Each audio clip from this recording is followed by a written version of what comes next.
Hallelujah. Hallelujah. Hatzi Kaddish. Yitkadal va Yitkadesh Shemei Rabah. Amen. V'almadi barak herutei v'yimelech malkutei. V'chayechunu v'yamichunu v'chayei. The kol beit Yisrael. Bagalav v'zman kariv v'meru. Amen. Yehi Shmei Rabba Mavorach le'olam ulmei amaya. Yit barat v'yishtabach. V'yit pa'ar v'yit romam v'yit naseh. V'yit adar v'yit alei v'yit alal shemei d'chudeshah berechu. Ve'ela min kol barachata v'ashirata tush bechata v'nechmata damiran v'alma v'meru. Amen. Magnified and sanctified may his great name be in the world he created by his will. May he establish his kingdom in your lifetime and in your days and in the lifetime of all the house of Israel, swiftly and soon. And let us say Amen. May his great name be blessed forever and all time. Blessed and praised, esteemed and exalted, raised and honored, uplifted and lauded be the name of the Holy One. Blessed be he, beyond any blessing, song, praise, and consolation uttered in the world. And let us say Amen. Shalom Aleichem and good evening to all of our listeners. You are tuned in to Hebrew Vision Live. I am your host, Mikael Corbin-Yahu, a.k.a. the End Time Scribe. And tonight we're going to be featuring a poet, an elder statesman, an activist, a freedom fighter, and an all-around decent brother by the name of, elder shall I say, by the name of Maurice Copeland. We will be getting him on the line very, very shortly. And of course, I want to always make our listeners aware of the song, the track that you hear, which has been nominated for Hebrew Music Award Song of the Year by Nakia Bat Yahuda. The song is called Let My People Go, featuring Nehemiah Yasharun, Yaleach Bat Israel, and yours truly, Mikael Corbin Yahoo. And so tonight, as I was just saying, we're going to be getting Elder Copeland on the phone, so I'm going to go ahead and get this call underway and see what is on the mind of Elder Copeland. So just bear with us as we connect with him. Shalom Aleichem, peace and blessings be upon you, Elder Copeland. How you doing this evening? I'm hanging in there, and you? Oh man, I'm well. Got you on the air live this evening. We're telling it like it is with yourself this evening, man. So I want to thank you for choosing to be with us here live this evening at Hebrew Vision Live. And I just want to, get some of your mind, some of your views, some of your experiences, some of your activities, put out here to our listeners, man. And prayerfully we can get some people inspired, given your work and your legacy that you've left, even, as you're still here with us, and definitely want to give you your roses, you know what I'm saying, while you are here with us. So, man, I hope we have a very good discussion this evening. All right. Well, I appreciate you, man. I appreciate what you're saying, too. And, I want to help any way I can. Yes, sir. So tell us who you are, where you're from, what you, where you were born, all the background that you feel is necessary to just kind of get a feel for who Maurice Copeland is. Okay, yeah. All right. Maurice Copeland was born in Kansas City, Missouri. Born and raised here. One of the general hospitals, number two. That's where I was born. I'm 69 years old. And I grew up on 16th and Woodland. Let's just start there. All right. And that was in the black community. That was our Black Wall Street here in Kansas City. That was our Black Wall Street. Our businesses, our homes. I grew up there. Exactly at the same place that you have Parade Park. Wow. Yeah, Parade Park was my home, but it didn't look nothing like that. This was the old projects. And that old project was one building, 2 stories. And I loved it. What I mean is I love the memory because it made me conscious. Okay. Yeah. Okay. And so I am an advocate in the purest sense of the word. I'm for my people. I'm for the good of the people, all inclusive. Okay. Yeah, I'm a Vietnam veteran. Not only that, I want people to listen to what I'm saying because I'm not here to play. This is deep. I'm a 4th generation veteran. Wow. Go back 4 generations in my life. My people served. Okay? And I enjoyed my service, and it didn't have to do with the patriotism. I was selfish that what I was going for and what I want everybody to go for is what benefits you in this country. Okay. Not so much the country. We're here. We don't have to take care of this thing. If this thing goes down, all of us go down. I don't care who you are, what you are. You're going to go down. So you are going to have to take care of it. Nobody else wants you. And I'm a little humorous, too. Yeah. But at the same time, man, I am an advocate for the people. At this point, my mission is to save lives of my compatriots. I was, like I said, a 4th generation veteran. I did 3 years. I did 32 years at the Bannister Federal Weapons Complex. And we were instituting the Cold War, right? You know what that is? Right. A Cold War. That's a war.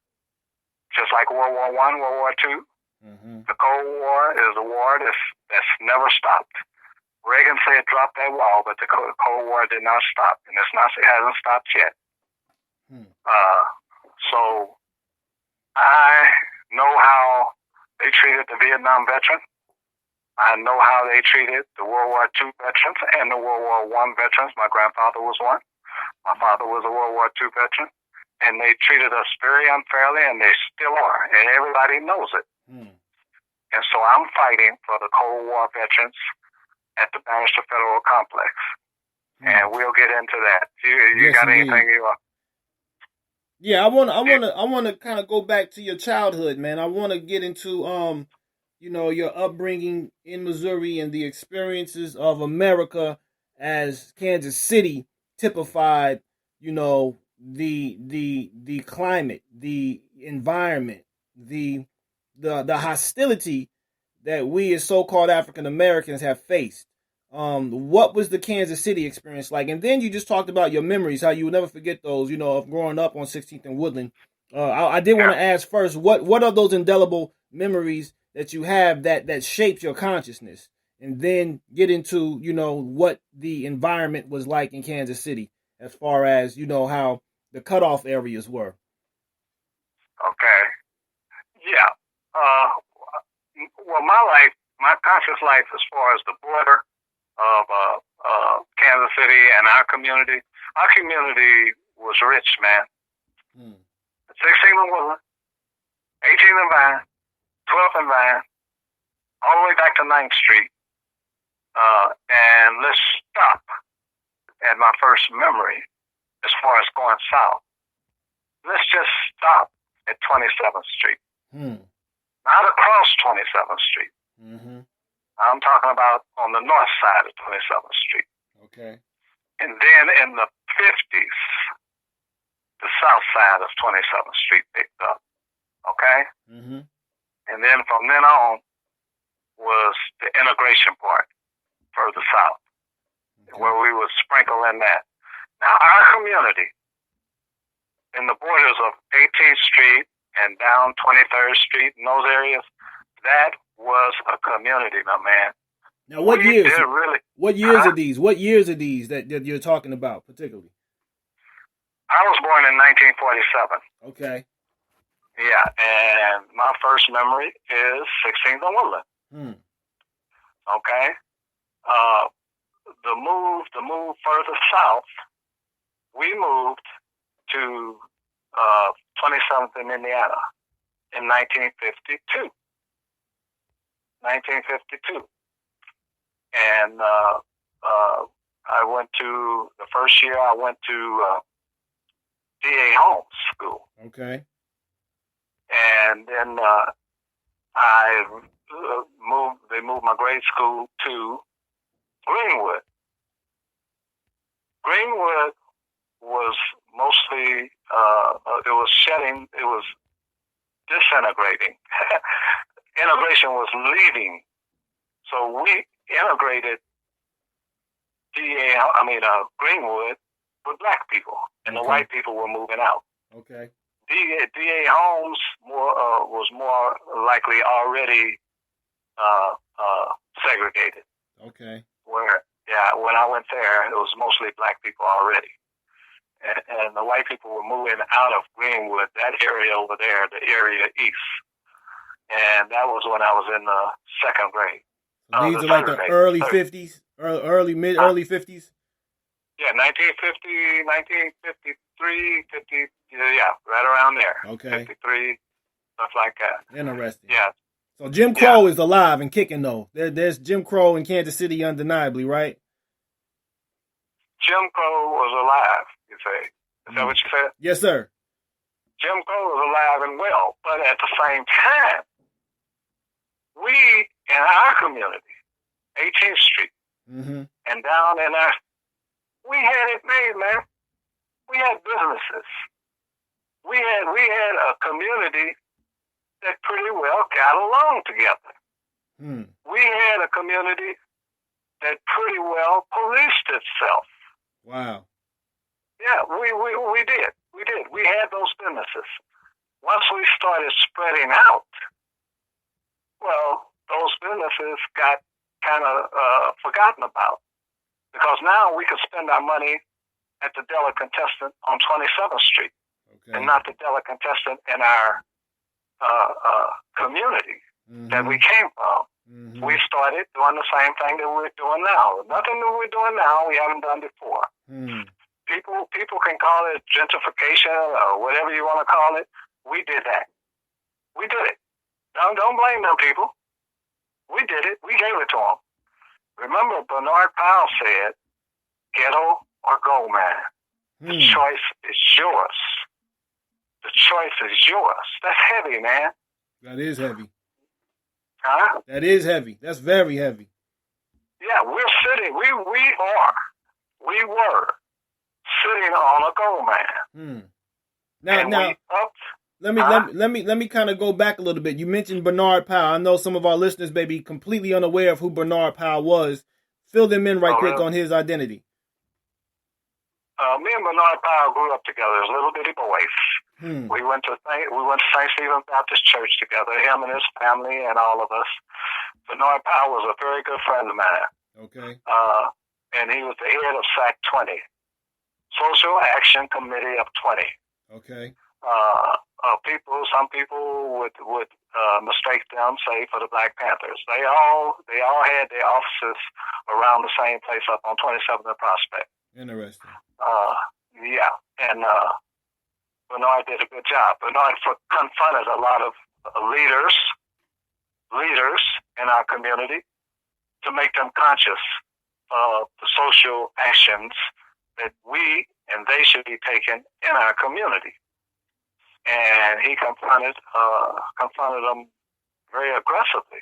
He used to take over the pulpit at Morning Star Baptist Church. Yes, he would go in, get up in the pulpit, and take it over.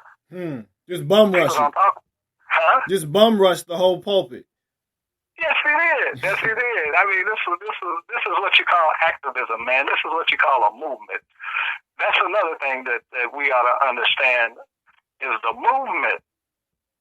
The word movement means something. The word movement was a process. The word movement, now when you say civil rights, you always put the word civil rights movement. That's what Martin Luther King was about. The movement, the civil rights movement. Well, people leave things off. And we fall into any little quips and quotes that they want to put out there. I have a dream. I have a dream. No. I want justice. Justice. You know, we fall for everything. This is a movement. The movement, the leaders that you have now. And I'll throw a blanket over all of these suckers. They're doing nothing. Come on now. They're doing nothing. They can't even tell you. Why haven't they told you that this is a movement that we're in? Why haven't they explained to you? Just explain to the people now, and over the years, we have to keep the movement going because we fell off into the okie doke, and we started looking at ourselves kind of cute with the vain little suit and tie, and go, and you got a little title as congressman or city councilman or wherever, whatever, ward boss. And we started smoking them cigars on the veranda and crossing our legs with these little leaders out here thinking that we're something and forgetting about the movement. You understand what I'm saying? Right. This is a movement. That's beautiful. And, yeah, well, we got to take this stuff seriously. Yes, sir. If we don't take it seriously, well, then, I want us to look real good at ourselves in the mirror when we get up in the morning. And when you turn around and get ready to walk away, just say, I am going to be phonier today than I was yesterday. Because you ain't doing nothing about it. We're sitting up here playing these games with the system. And we done forgot the movement. What you do for the people, that is the bottom line in anything we do. I agree. Anything. I agree. And we have to know that. I agree. Yeah. So you Yeah, talked go ahead, about man. you talked about the movement falling off, right? Oh yeah. Are you saying that there was a lot of appropriation that our so-called leaders did with the power structure?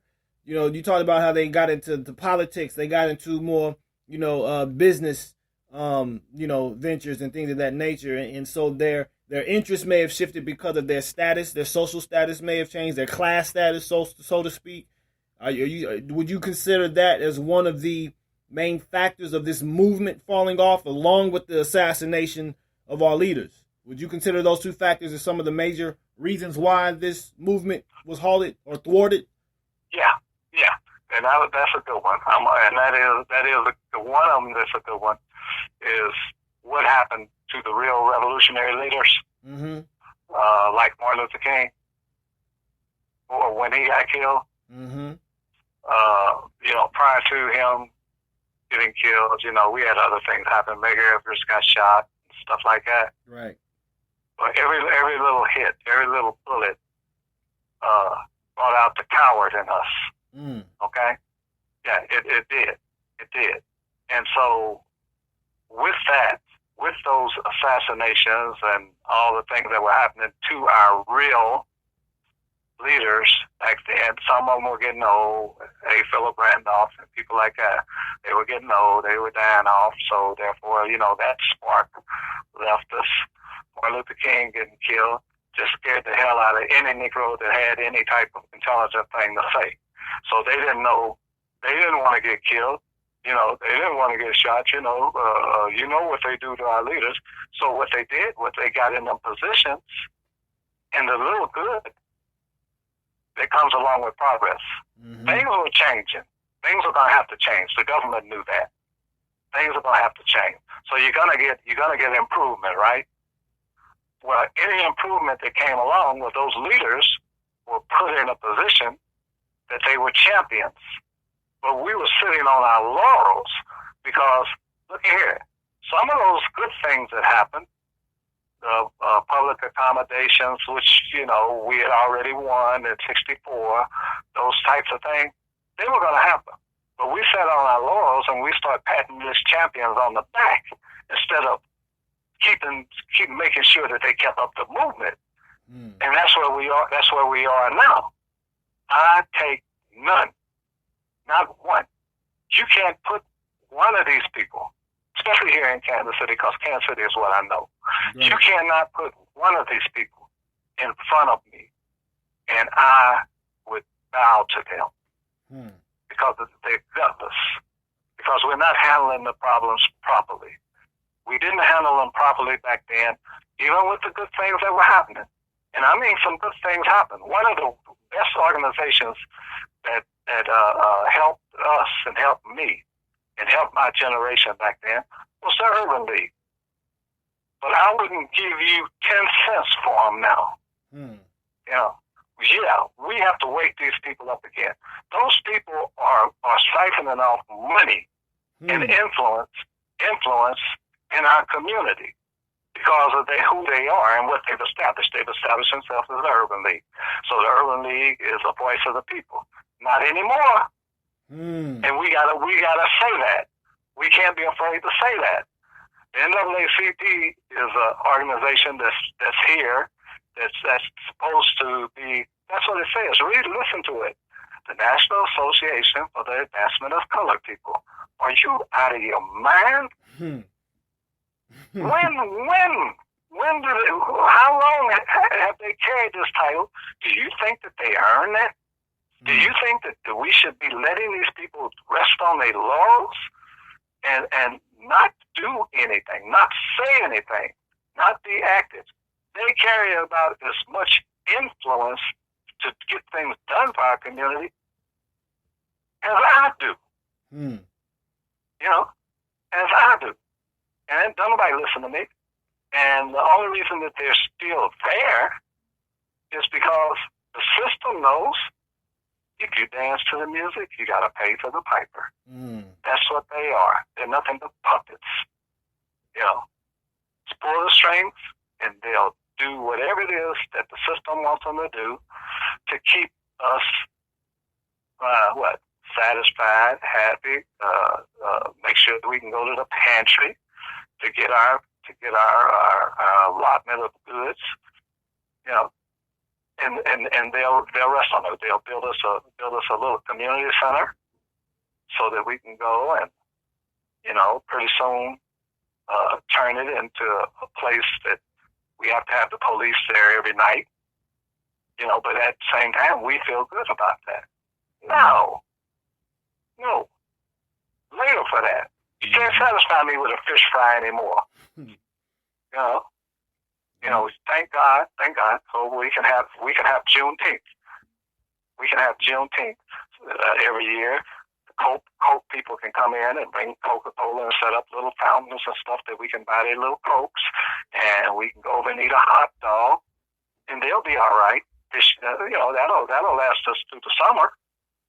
You know, they'll be okay. They're not going to complain about anything. They're not going to bring up the real issues that you got an institution sitting right down there on the corner called the FEC. It ain't doing a damn thing for you. You know, let's be truthful about it. Come on, right? Yeah, we have to start confronting these things. These people are being paid. They're being paid a lot of money. They're running budgets that the money could be used to really do something for our community. We can infuse money into businesses. Why aren't there any black businesses on 18th Street? We got black businesses out there. If you want to help our people, if we want to help our people, the money that you're getting ready to vote for a dead tax right now. You're getting ready to vote for a tax in April. And you're going to vote for it. We're going to vote for it. To fund $800 million on infrastructure, the sidewalks and stuff like that. I said, oh, baby, we've been here before. We've been checked before. So here we go again. We've been doing this, and your sidewalks are still screwed up. We've been doing this for 40 years. The neighborhood has been falling down for 40 years, and they've been coming back occasionally, asking us for money to do these improvements. You ain't got them then, and we're still doing it 40 years later, and they're getting ready to ask you, and you got a black man sitting up down there as mayor that supposedly grew up around here and knows it. You know, and he's going to sell it to you. He's going to bring it to you. No. We have to start saying no. And it's people, I don't care who these Negroes are, if they're going to come and tell us, well, now, you know, all you're doing is just spiting your face, because if we don't vote for these taxes, they're not going to fix up this area. They ain't going to fix it up no way. Right. Unless they gentrify it. If they do, they're going to move you out. Exactly. Exactly. I was just going to say, unless they gentrify the area, that's the only way they're going to fix it up. Right. And as far as this thing, I try to throw out a lot of stuff. I hope I don't talk around a lot of people. But this thing that Benoit Powell, ghetto or gold mine, the choice is yours. Okay. Ghetto or gold mine, the choice is yours. Back in the day, in the beginning, in my beginning, on 18th Street, it was a gold mine. It made money. We had businesses. Mm-hmm. We had tailor businesses. We had photography studios. We had everything that we needed. The only thing was we was all squeezed up, right? Yeah, but we had it. Little Wall Street, little Black Wall Street in Tulsa was squeezed up. Mm-hmm. You know, but they had it. We had the Atlanta Life Insurance Company. Nobody talks about that. Mm. The biggest insurance company in the United States of America, right here in Kansas City. Wow. Atlanta Life, black owned, right here. We had one of the strongest union influences right here in Kansas City. Black union, all black. Think about it. People don't talk about this. This is the movement to educate and everything else. It was called the Porters and Waiters. Not Porters and Waiters, but the railway people. Right. A. Philip Randolph.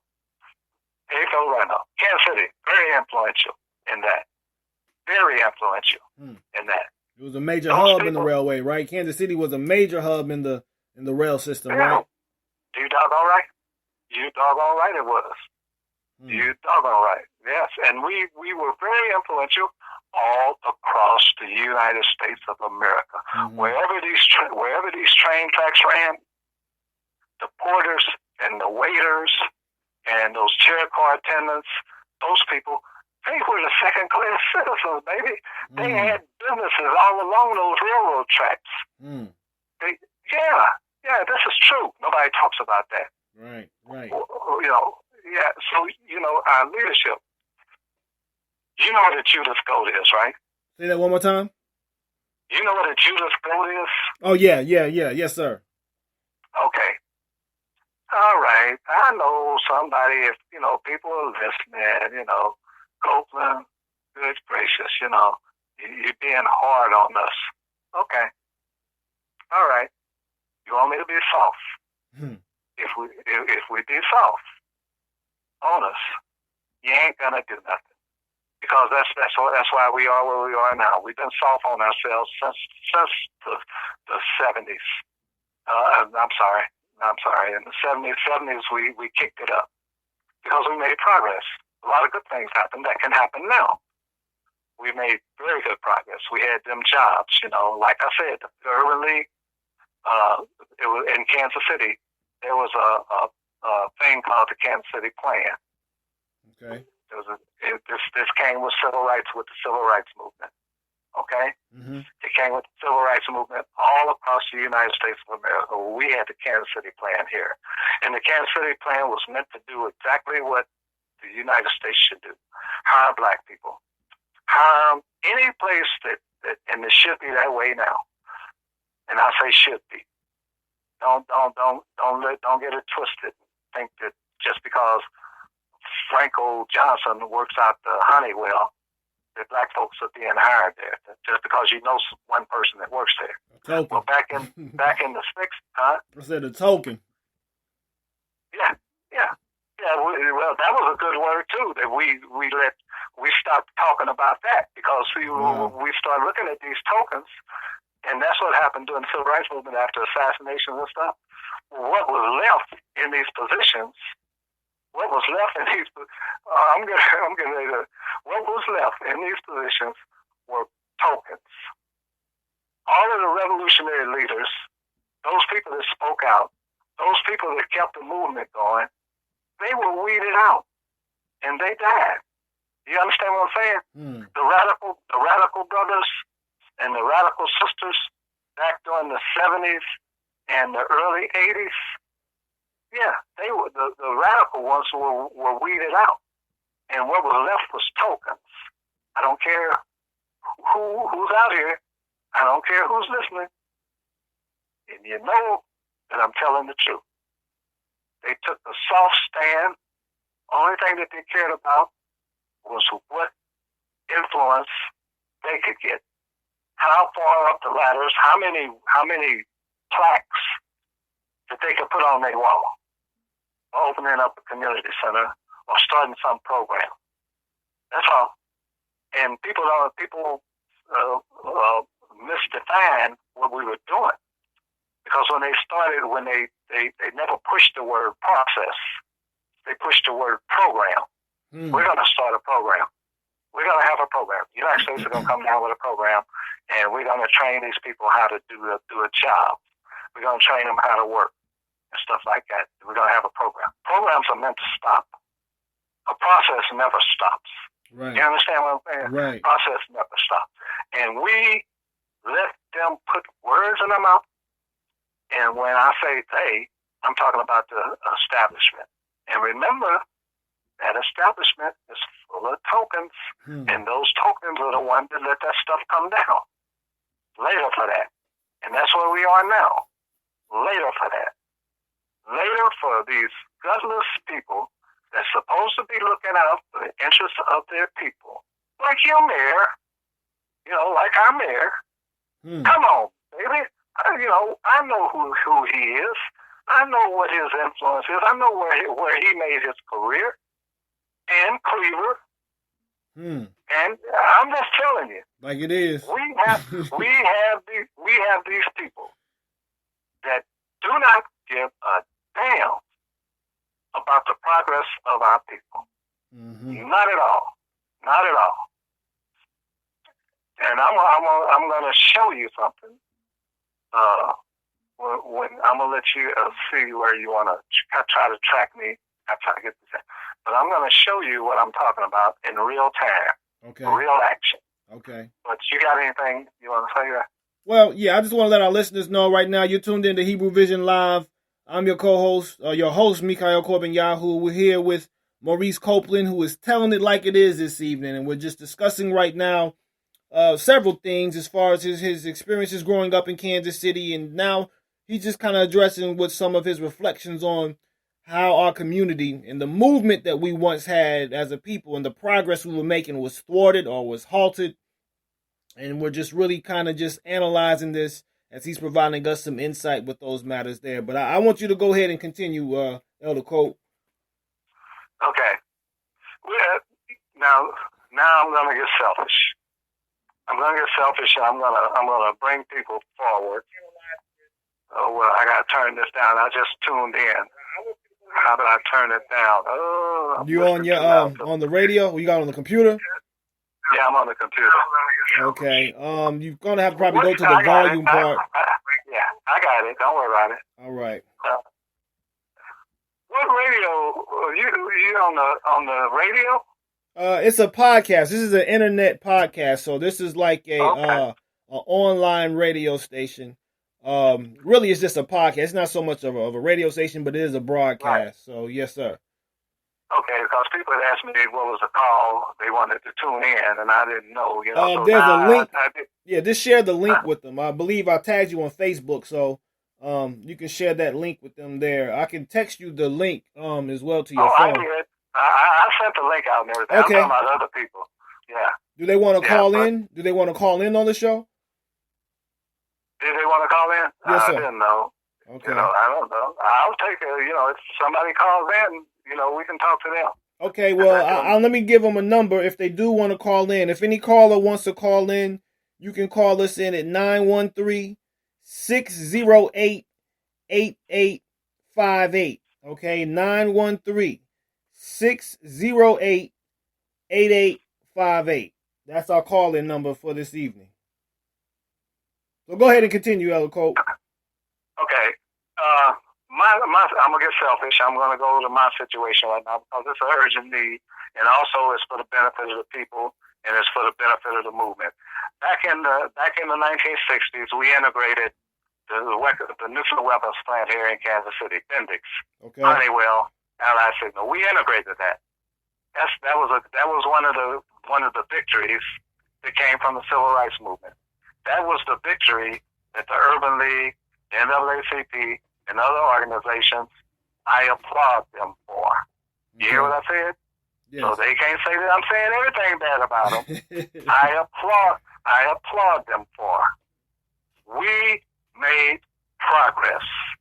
Not only did we make progress, we set up certain operations in integrating places like that. And those are the places that made government handle government money. In other words, any place that the government contracted with, they had to hire Negroes. They had to. President Truman, President Eisenhower, and everybody was moving toward that anyway. They were moving toward it because they know that they needed our bodies so that we would fight wars. And how do you do that? You got to do something for these people. So let's put them wherever the government's spending money, the tax money. Well, they ought to be able to work there, shouldn't they? Right. And so that's what we did. Well, when we integrated the plant, the weapons plant out here, and other places, Lake City, places like that. And I want you to understand, I'm not looking at this with a narrow view just to be selfish on Bendix. There's a lot of places, and I can point those things out to you, but I'll do that to you later on. Okay. I don't want to overwhelm anybody, and when I say later on, it'll be out here somewhere. Okay. But when we integrated Bendix is a weapons plant. Lake City is a weapons plant. Bendix was a part of the Atomic Energy Commission. You know what that is? And whenever you say atomic anything, it ought to make you think about it. Okay? Right. All right. So that place dealt with certain elements and toxic materials that would affect the people that used it, that worked around it. When we integrated that place, do you think that they would bring in all of us, black folks, and give us the best jobs up in the office and the clean spots and all this kind of good stuff? Yeah. Somebody convinced me of that. You know, somebody convinced me that we had the shiny little desk and that we were sitting in a safe spot. No, we weren't. Right. No, we weren't. And so we know that. Now, in the production of nuclear weapons, even though we were what they call a non-nuclear plant, in other words, we don't mix up the hot stuff. We don't mix up the radioactive stuff that kills people at that plant. And in Kansas City, that's where the people here had a false sense of security. And that's why they have a false sense of security now. Because we have always said, the government has always said it, and this is God. This is the government. The government is God. So whatever God says, you believe. You gotta believe it. Okay, well, I'm here to tell you, and not only that, the people in Kansas City, that live in Kansas City, that grew up in that era, they know that I'm telling the truth. They know that I'm telling you the God's honest truth. When we went to work there, we had some of the dirtiest, filthiest jobs that they had. In other words, we the ones that handled all the dirty, toxic materials. Wow. We did that.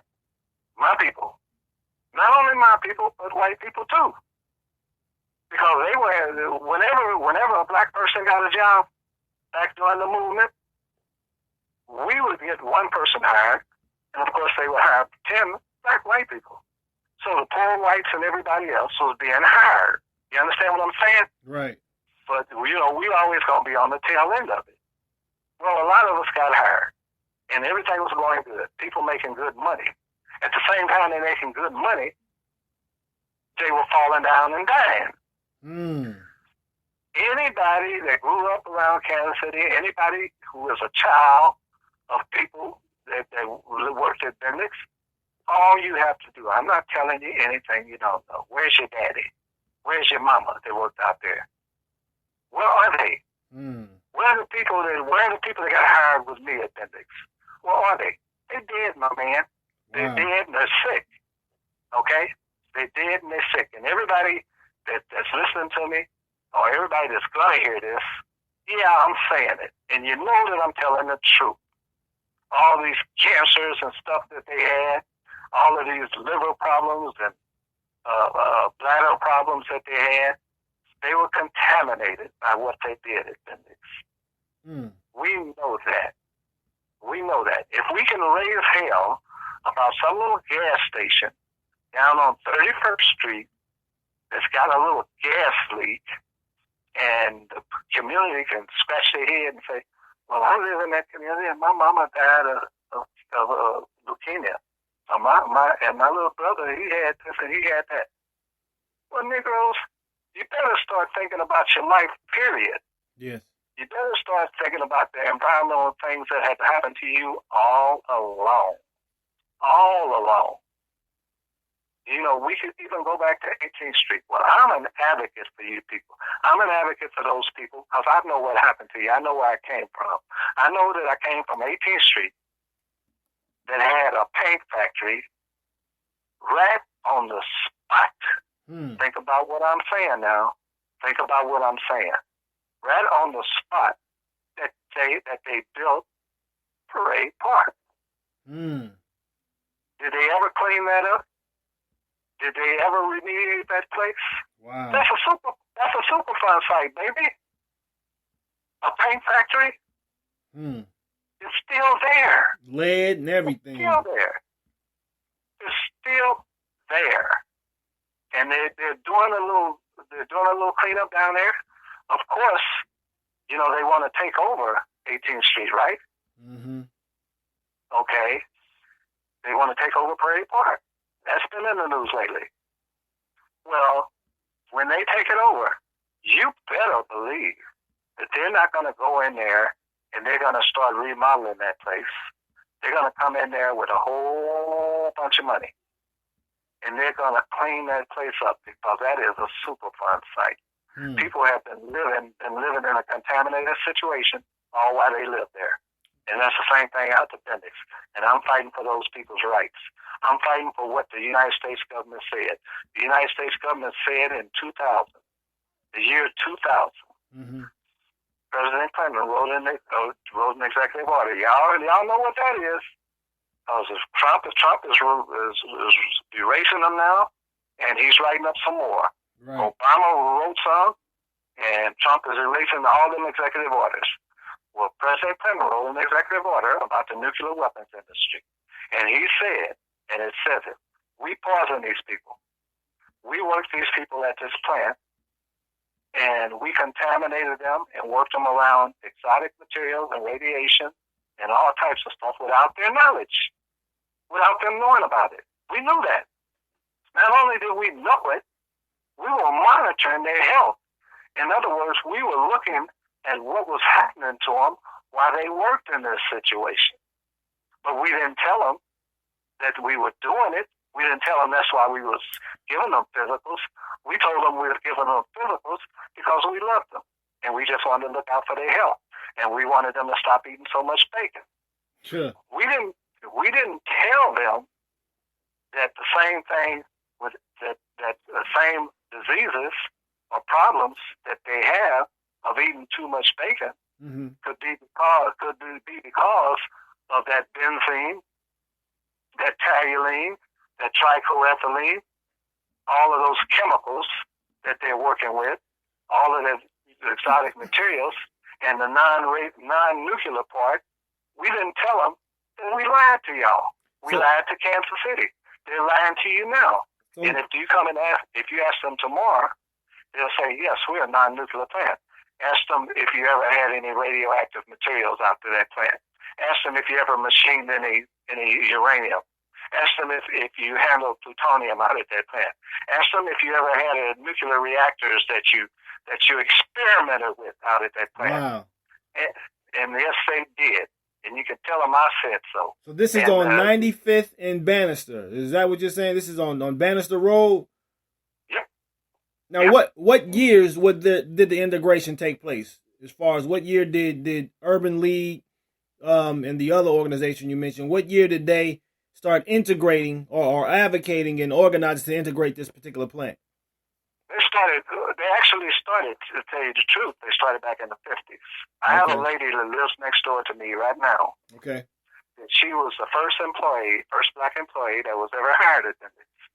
She's 96 years old. And she looks as good as you couldn't tell she was 90 years old. My goodness.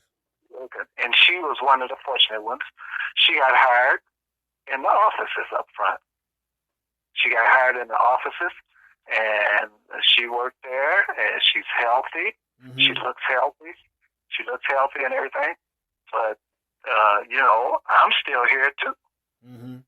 So were you a handler of the toxic materials? Did you handle toxic materials as well? Oh, sure.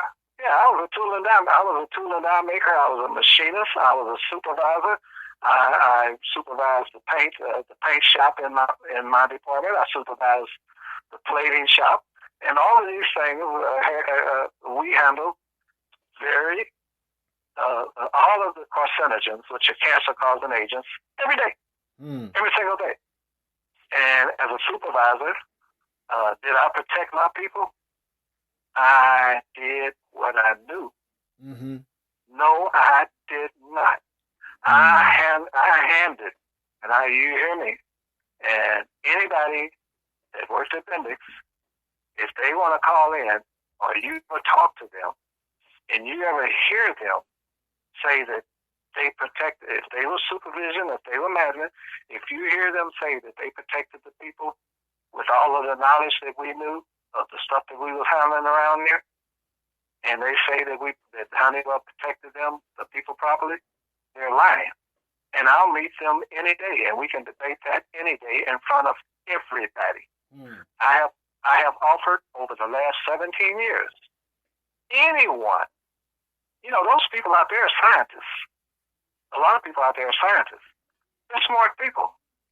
Industrial hygienists, engineers, anyone that wants to come sit down with me in a public forum and talk about the environmental issues out of that plant, the safety issues out of that plant, I will do that. Mm-hmm. Mm-hmm. They should be able to make me look real stupid. You know what I'm saying? Right. If I'm lying, they should be. Well, for 17 years, I have made that offer, and nobody's taken me up. Not one person. Not one. Not one. Not even a little token Negro. Who that's who they would put up against me, right? Something like that. Anybody. I don't care who it is. They could be an industrial hygienist. It could be the doctor. Well, no, you can't go out there and get a doctor, because the doctor that was out there, unfortunately, she died of one of the diseases that come from the contamination out there. Wow. Prior to that, they probably wouldn't get that doctor, because that doctor was a stone alcoholic, and they knew it, and the only reason he was out there was because that was the only place he could work. The issue, we had a full service medical department out at Bendix. They could do a small operation out there. We had a full service all those years. They gave us physicals every 2 to 5 years. Mm-hmm. Anytime anybody wants to come and debate me or try to make light of what I say, I love for that to happen. Right. Why were you giving us physicals every 2 to 5 years? Why you were monitoring something? Not only were you monitoring something out there at that plant, which were the exposures and how our lab work was changing, the people that worked in plating, the people that worked in hazardous waste management, you were monitoring what was going on with them. Mm-hmm. You understand what I'm saying? Right. But you didn't tell them that. You would tell, we would tell them, the medical would tell them, well, you got something going on with your white blood cells, and we think that you ought to bring that up with your doctor. No. No, I shouldn't bring that up with my doctor. You should. Medical, you know what's causing that. You know that these magnesium, titanium, all of these chemicals that we work with have the same symptoms as what you're talking about. Stop eating so much bacon. It has the same symptoms as eating bacon. So why don't you take that first? You see what I'm saying? Right. So let me ask you this. This. What was the ratio of individuals who became sick in terms of ethnicity, as far as the African American and the Caucasians? What would you say the ratio of the people that you know who have worked there over the years, of people who have been sick or either passed, between those two ethnic groups? Okay, I'm gonna put it to you this way. That really doesn't have anything to do with it. They died just as fast as we died. So it was across the board pretty much. I'm just trying to see if there was any type of, because you talked about, how you had the African Americans who were dealing with more of the dirty work, but there was just a fatality rate that was across the board, is what you're saying, for the most part? Yeah, because before we went there, somebody else was doing the job, right? It was in white folks. So they knew those jobs. Those jobs had to be filled by somebody. So bring them in and fill them in with us, because the white people had already took the hit.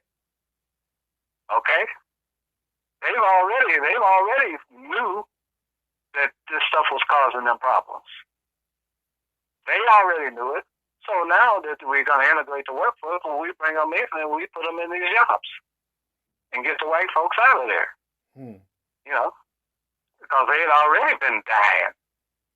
So, you know, that issue, you know, I brought that issue and I brought the issue up, just like what you brought up, you know, that some black folks would want to focus on. Oh, man, they did us. They trying to kill us. No, they didn't give a damn who they killed.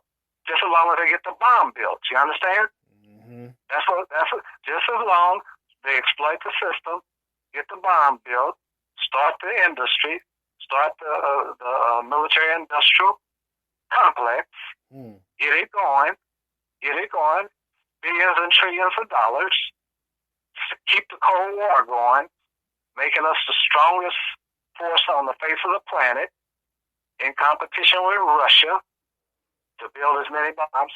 They did not care. It was more of a class thing, huh? It was more of a class issue, huh? Yeah, well, it you know, to white folks, they're class in a way. The thing was more people in the movement. This is the United States now. In the movement, the civil rights movement, everyone benefited. So white folks were just as poor as we were. Mm-hmm.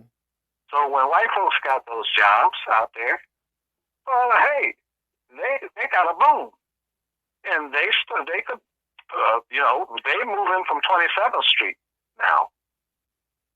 They're moving from 27th Street. They got these good jobs, so they're going to move out to Grandview and build these little slab homes that they're going to build for $12,000 and sell them to you for $140 or $40,000. You understand what I'm saying? Right, yes. So they were distracted just as much as we were, but they benefited from it.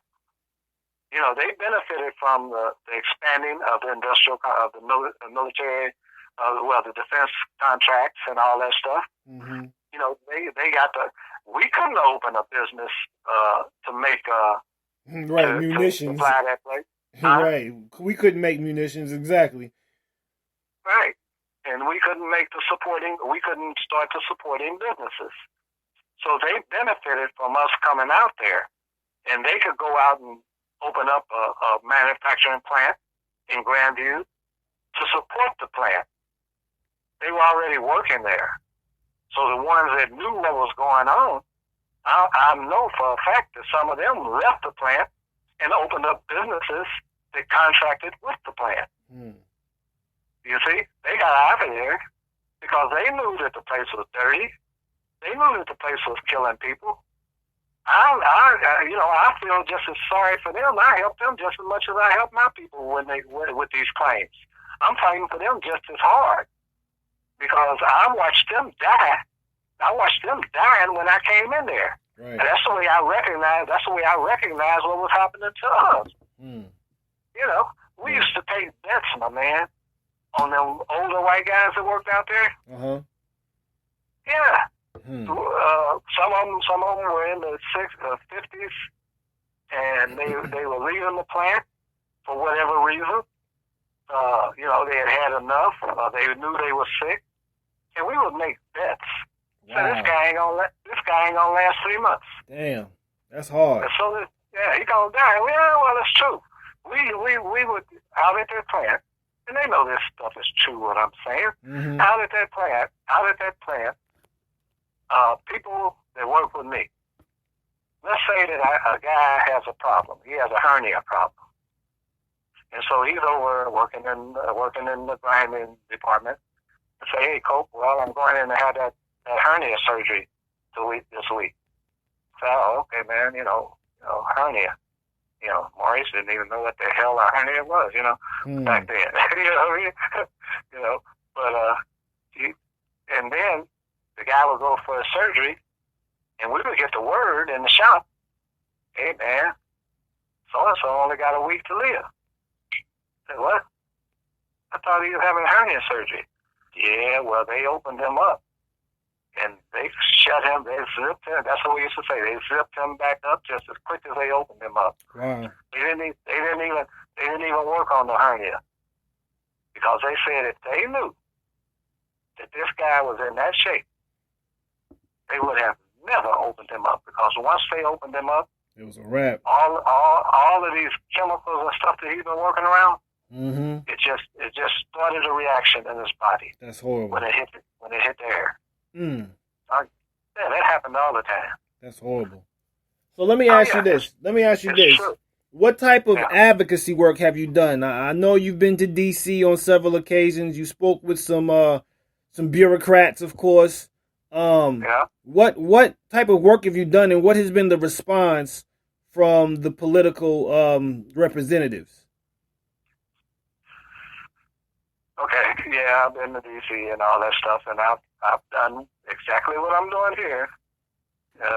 What I'm telling you now is I point my finger in their face, and I wave my finger in their face, and I say exactly what I'm saying to you now.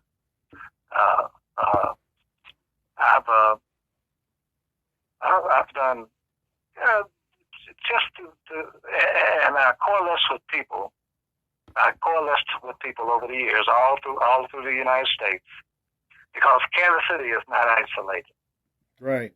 We had, and let me just throw a number out. We had 300 facilities in the nuclear weapons complex. Bendix is just one of them. And Bendix is not the worst. Wow. It's bad. In fact, Bendix is super bad.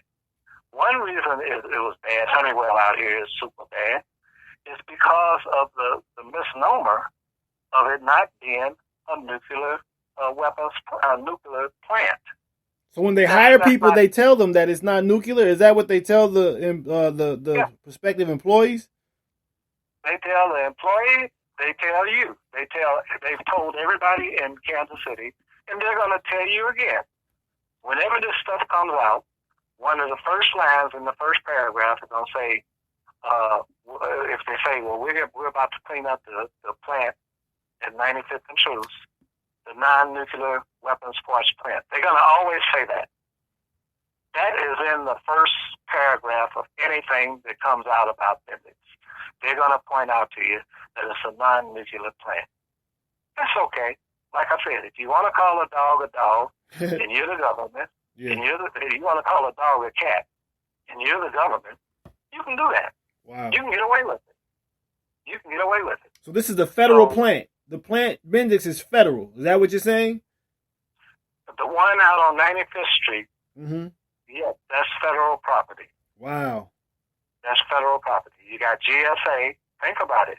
You got GSA out there. That's the General Services Administration. That's strictly government. Bendix, Honeywell, that property is DOE, the Department of Energy. If you want to take it back in the history, that property is the Atomic Energy Commission. And plus you have the Internal Revenue. All government. The whole complex is government. You see what I'm saying? It always has been, and it still is right now. It still is. Now they're about to do some cleanup, or they're about to tear the building down, which I'm fighting that. And people ought to listen to what I'm saying, because I'm laying some hardcore truths about that. As soon as they start tearing that plant down, what do you think that's going to do to your city? And just make it toxic. That's right. And they know that. They know it for a fact. Not only that, we have to look at things, man, and think about things. You know, we are people too. And we got sense. We know how to reason. Over the years, back in the 80s, the United States government, the EPA, the DOE, the Atomic Energy Commission, the Missouri Division of Natural Resources, that is your state, and anybody else concerned, estimated. Think about what I'm saying now, and y'all letting this okie-doke and run on you. The United States government said that to clean that plant up, this is what they said. I didn't say it, and you can read it. You can pull it up if you do a good search. They said that it would take $800 million to clean that plant up. $800 million. $800 million. Now, this is back in the 80s now when they said that. Okay, now my advocacy, you say what I've been doing. I've been on a committee called the CAP panel, Community Advisory Panel. That was a gathering of citizens that were chosen by your political leaders. Every political leader had a chance to put somebody on this CAP panel. And we're supposed to sit and determine what's going to happen with that property out there because something has to happen to it, right? Right. We got to do something with it. Okay. Well, the people that were chosen, I was chosen, and I was chosen by a person named Jolie Justice. Now, we can hear things about Jolie Justice is a Republican. Okay. And, I hear things now about Jolie Justice, because she's a Republican. And not only that, she doesn't have the same ideas I have and all this kind of good stuff. But let me tell you something about sometimes some people do things for you. Jolie Justice put me on that committee. Jolie Justice had the nerve to do that. Thank you very much, Jolie Justice. You are my champion. Okay? Now, as far as any of the other issues that Negroes have problems with Jolie Justice, well, I might have problems with Jolie Justice. But Jolie Justice was the one that was courageous enough to say, Maurice Copeland is going to be on this committee because Maurice Copeland is going to tell you the truth, no matter what. And Jolie Justice gave me free reign to be on that committee. Nobody puts anything in my mouth. Nobody puts words in my mouth. But at the same time, other people put people on that committee too also. So anybody that was on, that was a city councilman, or anybody that was the representative, Cleveland was a representative, he put somebody on there. Well, those people should come out and tell you the truth because that's what it is, a community advisory panel. We advise the community as to what's going on and what's going to be done at that place. Okay? Now, the company that came in from the start, and this was illegal, and I say it now and I'll say it again. Anytime, Centerpoint, they were in on all of this community advisory panel too. So you had companies, and you had the EPA. You had representatives from the Port Authority, from the EDC, Economic Development Corporation. You had people on there from that. Okay, so identify Centerpoint then. Who is Centerpoint? Centerpoint is the entity, the people that ended up with the discretion of the property. They're ending up there. They haven't really got it yet, not legally, but they were there from the beginning. In fact, they were at the table before me. Okay.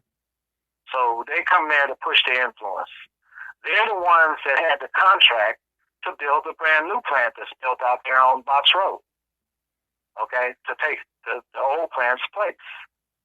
Centerpoint built that place, the new place. And now here they come, and what evolved from that is we decided, the government, GSA, Honeywell, not the community advisory panel, decided that this is going to get it. Centerpoint. Centerpoint's going to get that property out on 95th Street. Okay? Now, Centerpoint says, remember I said, the government said it was going to take out $800 million to clean it up, right? Right. Back in the 80s.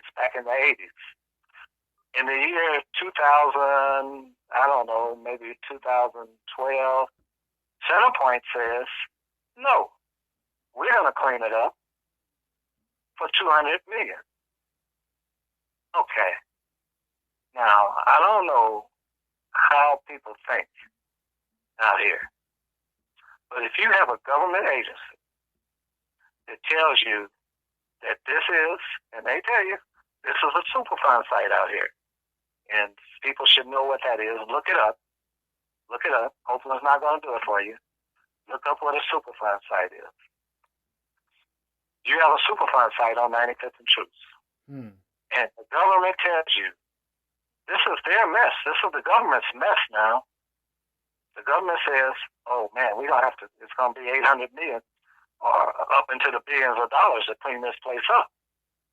And then in 2012, you got a real estate company, Centerpoint, that's what they are, real estate developers, to come in and say, no, we're going to clean it up for $200 million. No, something wrong with it. Come on. Now, first of all, my first thing is I want to go back and know that government that made the estimates first. Now, you know they spent millions and millions of dollars to do these scientific estimates back in the 80s.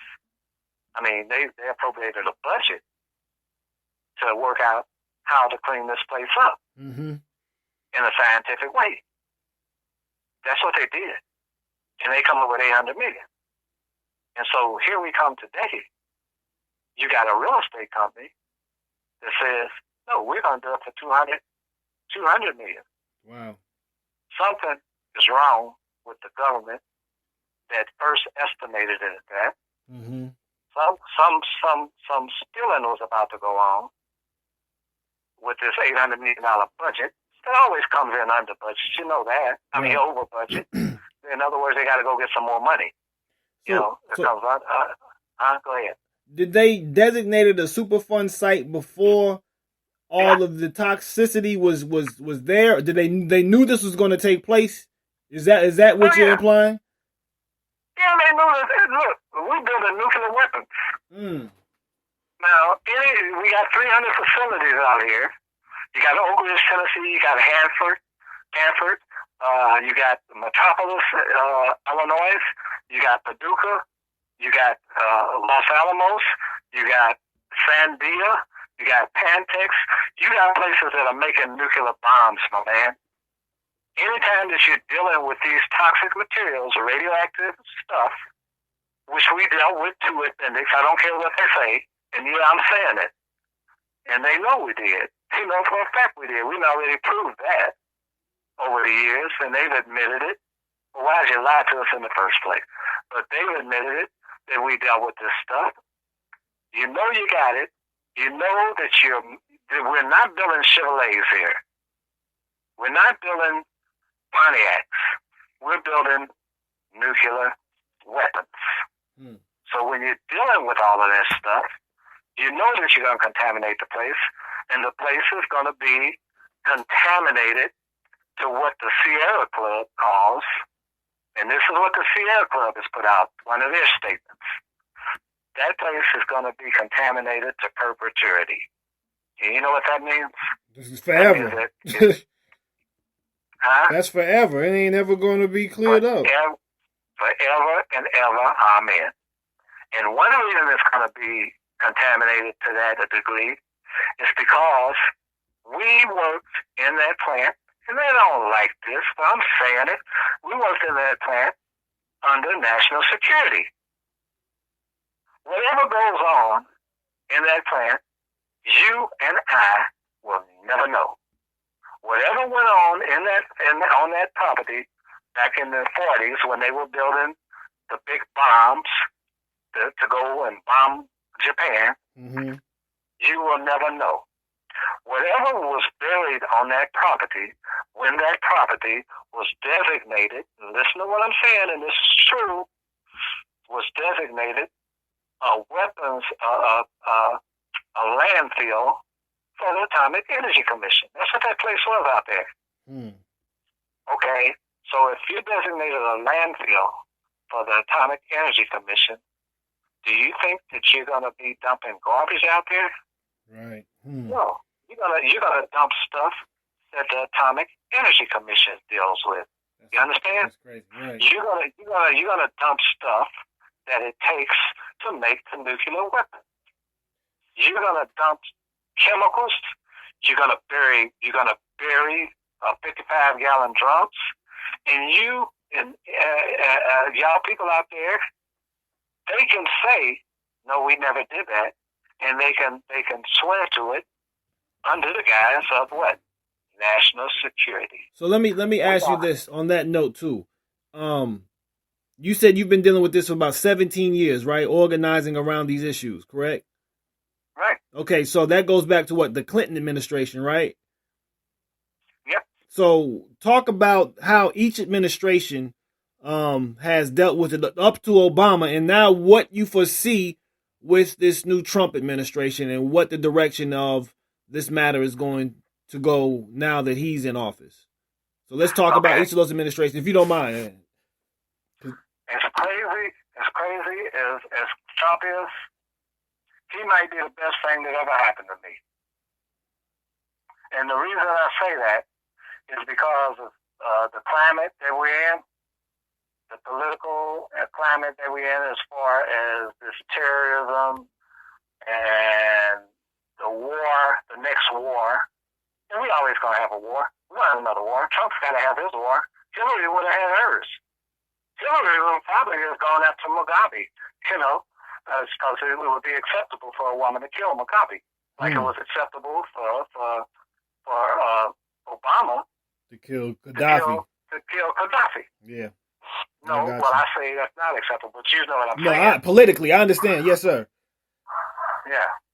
So, Trump may be the best thing that happened to us because Trump is crazy enough to tell the truth.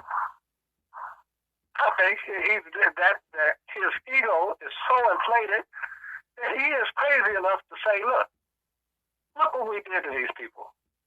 Bill Clinton admitted all of this stuff that we did to these people.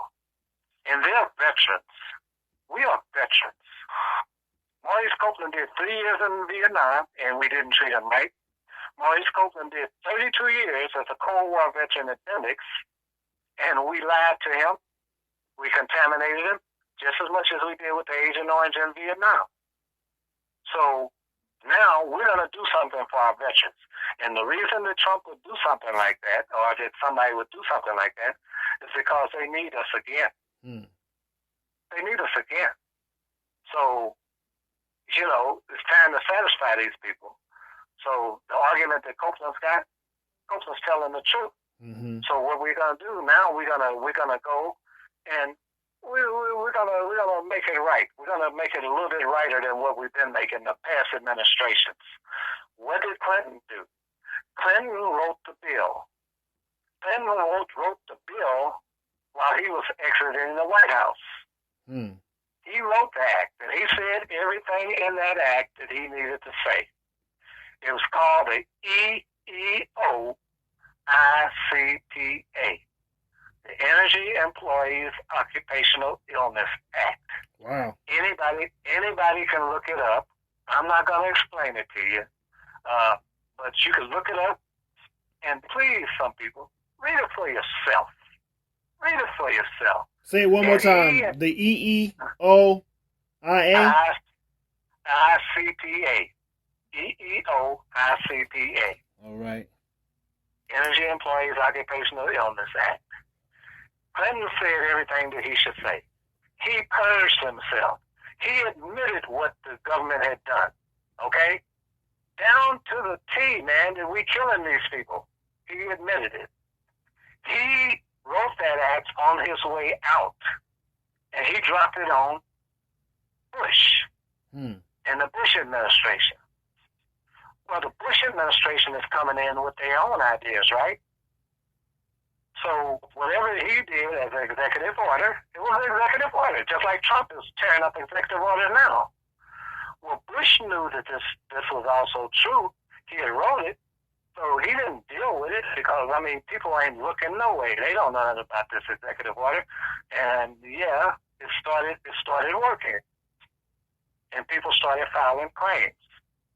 Okay, and this is the beginning of my work. Because I was working there, and I was doing the first implementation of bringing it to the employees and telling them what the act was.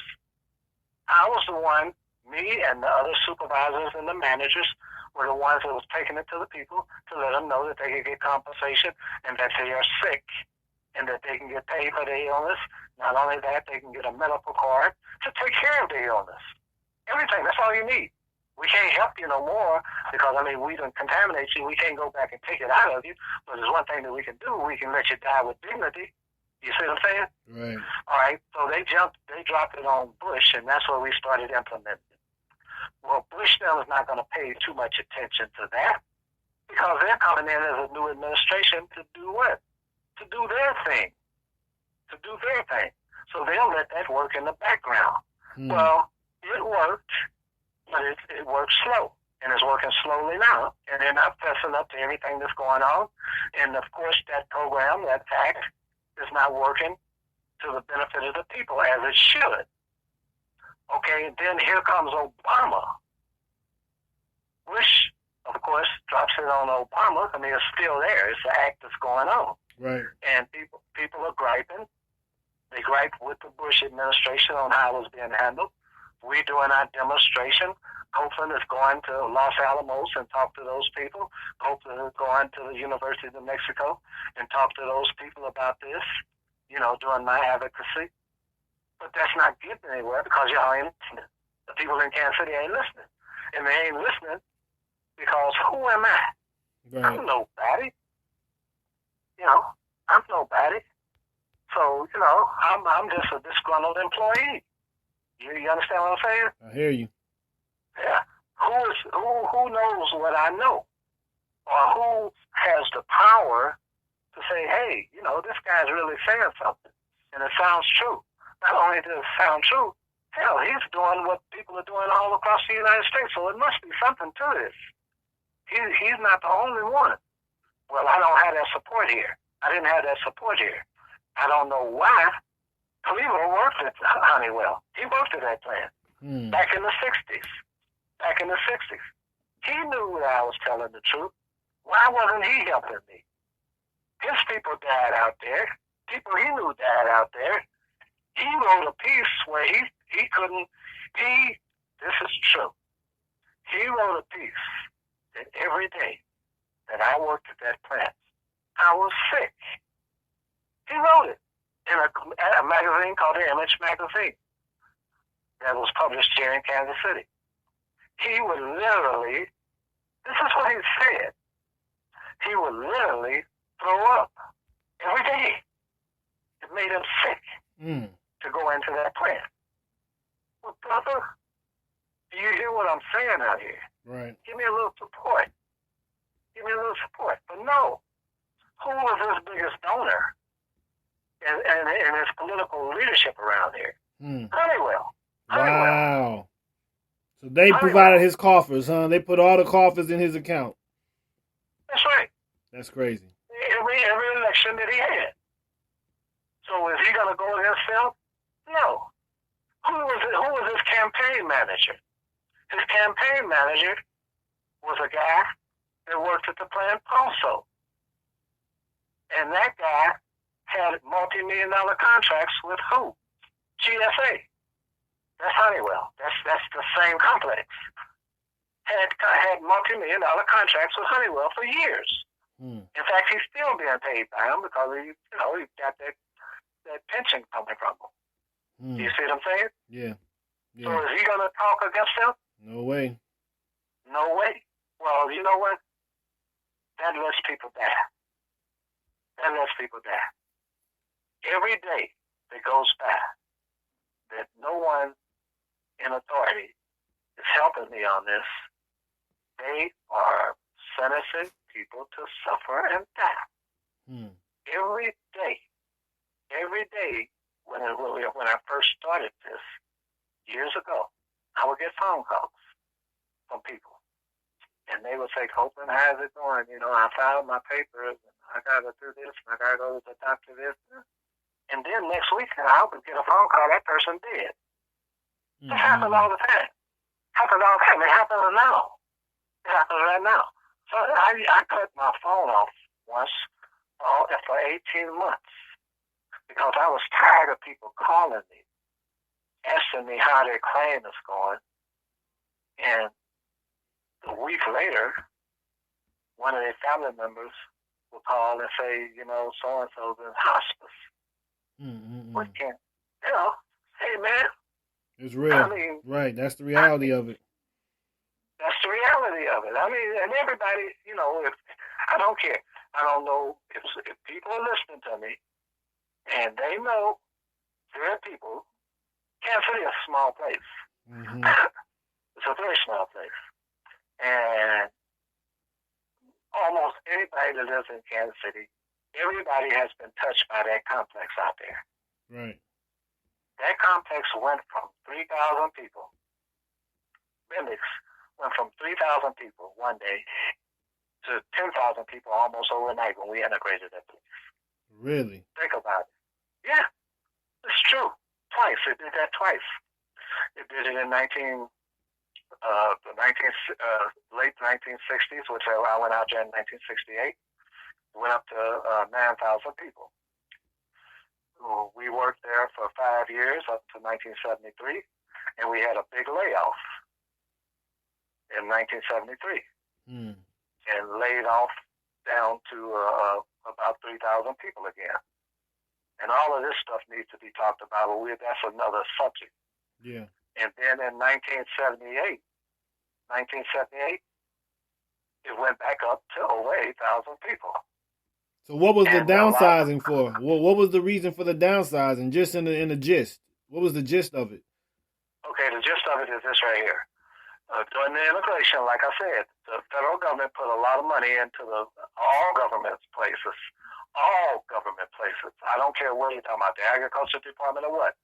They put a lot of money into the agriculture, into the government, people that handle government, that had government contracts. Okay. And you had to integrate your workplace. So in order to integrate your workplace with the government had to start giving that institution, whatever it was, the agriculture department, Bendix, any place, they had to give them more money, right? Right. To hire people. All right. In 1973, and in that time, after they had done the initial upgrading the workforce, well, that's a bargaining tool for the corporation. So the money comes in, and then the government says the contract that they did when they brought that money in. Well, Honeywell, Bendix at the time, scratched their head, and they say, okay, we got all these people here. Give us some more money so that we can continue operation. And the government says, well, what do you mean continue operations? We got weapons contracts. They got work to do. Well, Bendix says, yeah, but you need to pay us to keep them. And the government says, oh, no, we don't. We told you when we started this program for you to retain them people. In other words, we pay you big money for these contracts. The War Department has just appropriated billions of dollars to go into the war. You got money. What are you doing with the money? Well, no. Honeywell wanted a big influx of money again like they did in 73. So what happened, we laid off. We laid off for 5 years. And the government's picking back and forth. On, are you going to still pay for us to keep training these people? And then in 78, the government gave in because we were in the height of the Cold War buildup, building these weapons. The government gave in and gave them more money, so they hired people back in 1978. You see what I'm saying? Yes. Because they blackmailed the government into giving them more money and to sustain the industry. And they did that all across the United States. It's in concert. You know, if truth be known, and we could see it all, you see it all happening at the same time. You can see, and you can connect the dots. Right. So let's do this. We got about half hour left in the show, a little less than that. Talk about what do you see as some of the solutions that can be taken to address these issues. And I know you talked about your advocacy. You're looking for assistance. You said, what can we do as a people to minimize the reach and the depth of the military-industrial complex, particularly as the people related to making these munitions? Okay. One thing I would say, don't miss the opportunity. And this may sound, and you got people out there that say, well, Copeland, man, he said that this place is killing people. And then you're saying, take advantage of the opportunity. I want the same type of program that we had back in during the Urban League time, back in the movement, to bring my people into the industry. Mm-hmm. I want you to bring them into the homeland security. I want you to bring them into every aspect of it. We got people that are scientists. We got people that are engineers. And that's what we did. That's the way we integrated the workplace out there at Bendix. People from Prairie View, that's how Cleaver got here. He was from Prairie View. Mm-hmm. And Prairie View was a good engineering college, university in the black community. He wasn't an engineer, but we brought those people out. So I say take advantage of this. In the future, we're going to be building weapons. I don't know why, but we're going to do it because we're sold on that. We're sold on that mentality. I say take advantage of it and start forcing ourselves back into these industries as heavy as we did back, because that's where the money is going to be. And you can protect yourself. They can protect you now. They can protect you better than they protected us. So I don't want anybody to be afraid to go work in these industries. You use everything at your disposal to protect you. All right, that's one thing. Okay. Now, another thing to help the situation as it is, and I have to say it this way. Back me up. Our people are dying, my man, Mm-hmm. in Kansas City. Our people aren't getting the benefits of the compensation program and also the medical program. In other words, you have to prove that they did this to you. Mm. If a person has leukemia, and we related to the chemicals out the Bendix, they put you through a process to prove it. And that's where Obama comes in, and the time that he's spending there. Well, it's been open, and it's been out there. We've been fighting this system, and Obama didn't pay any attention to it. Wow. I'm telling you. Not surprising, but it's just you hear people that have so much to say about the previous president that they just were wowed by his speech and how cool he was, but they don't look at his policies. They don't look at what his legacy really is. Yeah, I'm not gonna blame it all on him. You can't. And the one reason I'm not gonna blame it all on him is because this man is one man, and how is he gonna know everything? That is why his representative is here. That is why we have representatives from St. Louis with Bill Clay. That's why we have Cleaver. That's why we have Maxine Waters. They're the ones that's supposed to take this to him. He might not have he signed the bill. He signed the best bill that can come along since this program has come out. Hmm. He signed it in June of 2015. We should know that. You should know that. The people in Kansas City should know that. And what it is, since we are a non-nuclear plant, right? Right. That's what they say. The bill that he signed into effect, it was an executive order. And I bet you $1 to a dime that Trump will not touch this executive order as far as striking it down. Because he knows it's true too. And he knows that this has to be on there because it's going to come out in history at some point. Obama signed the executive order to chair, in other words, to bring to the floor a committee called the Presidential Advisory Board of Toxic Substances and Chemicals. Okay, Kansas City, that is you. We're a non-nuclear plant, right? Right. We have more toxic, and this has happened during the whole time now. We have handled more chemicals and toxic substances at that plant than any plant in the nuclear weapons complex. They know that. They have always told me in my advocacy, when I went to Washington, D.C., when I went to Mexico, when I went to these things, Copeland, you know, the radiation is not that bad in Kansas City. It's not like Paducah. It's not like these other places. You're right. You're right, 100%. I feel sorry for those other people. Wow. I feel sorry for them. But at the same time, y'all have got a chemical problem that we can't fathom. We can't imagine this. Okay, so you mean my people are dying of exposure to chemicals? My people are dying or suffering from illnesses because of their exposure to the chemicals and the toxic substances that they worked around. Okay, now we got that cheered, that we got that going with Obama striking the pen. Well, don't our leadership know that? Don't Mayor Sly James know that? Don't your state officials know that? Yes, they do. It's called the Missouri Division of Natural Resources, which I mentioned a long time ago. They know that. Mm-hmm. They know that. Cleveland knows that. Well, now it's time for us to bring it up so we can take care of our people.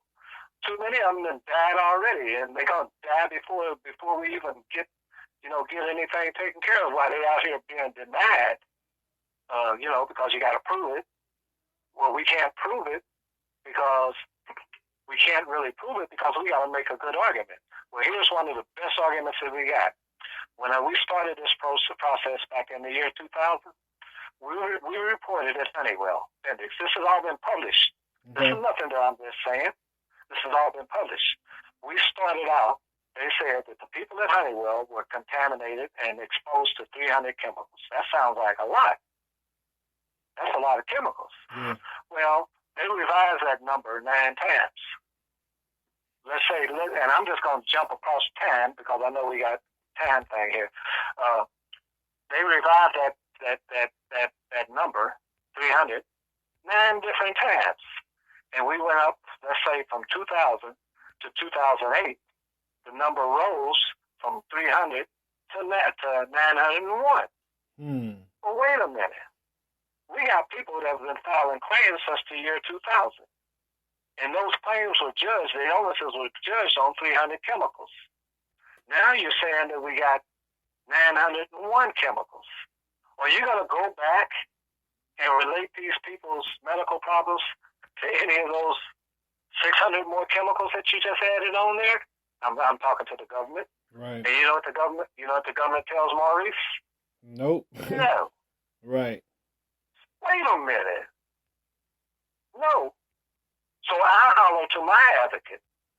I say, Washington, D.C., Mr. Cleaver, Mr. Blunt, what's her name? McCaskill. Did you hear what they said? And I get a noise like the phone's hanging up. Oh, okay. Well, let me now, because I know we're getting close to the end, and I do want to slow down a little bit. Let me now give you the PSA resistance. I don't talk that French stuff, but you know what I'm talking about. I'm gonna put the cream on the top. Okay, so we got my people at Honeywell, your next door neighbors, your auntie, your people that worked at Honeywell. Now the government has told you that you were exposed to 900 different cancer-causing chemicals and toxic materials. We told you in 2000 that the number was 300.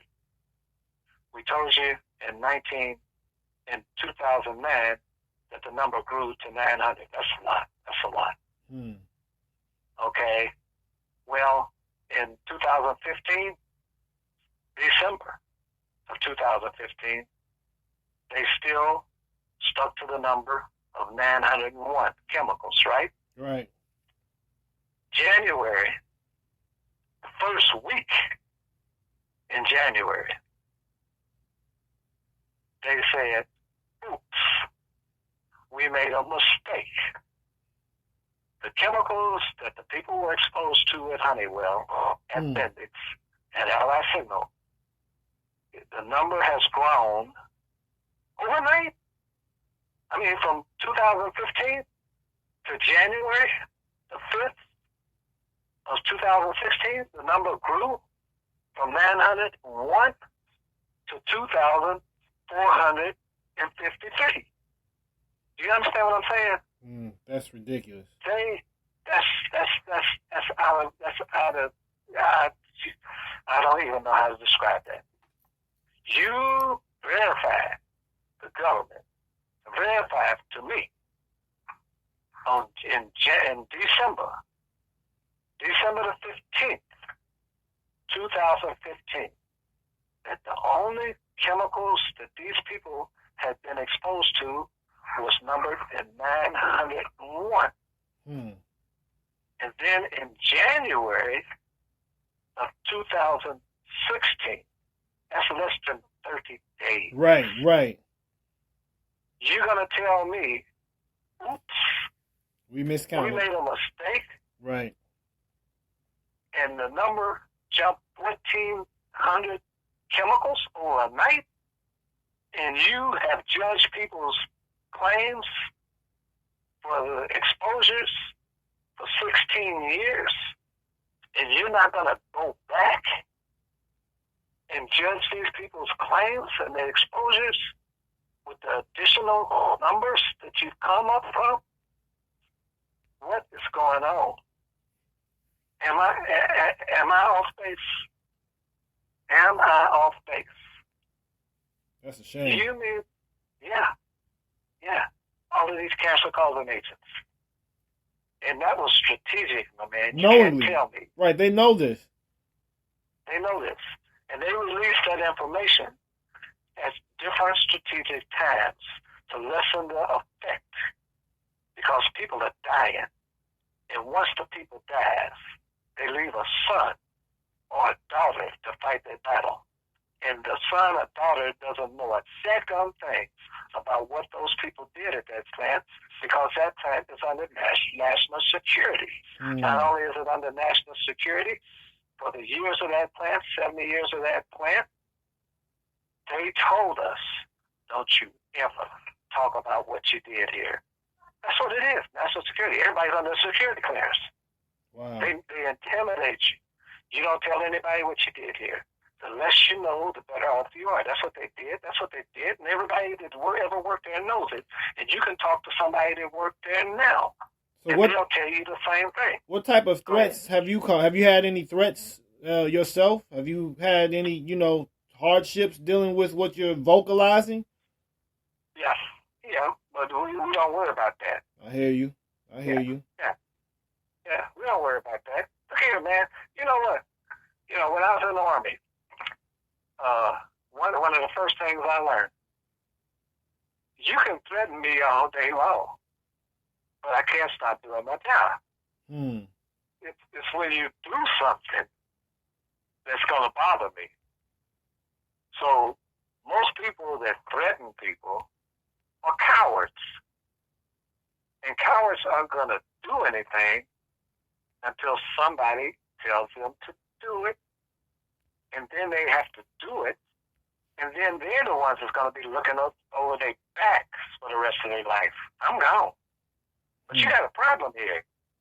When they hung John Brown, do you know they made the biggest mistake in the world? Because that's what started the real rebellions. You're gonna threaten Maurice Copeland. You're gonna hurt Maurice Copeland. You don't know what you might unleash here. I'm telling you the truth, man. Right. And like I said, this is just not Maurice Copeland talking like this.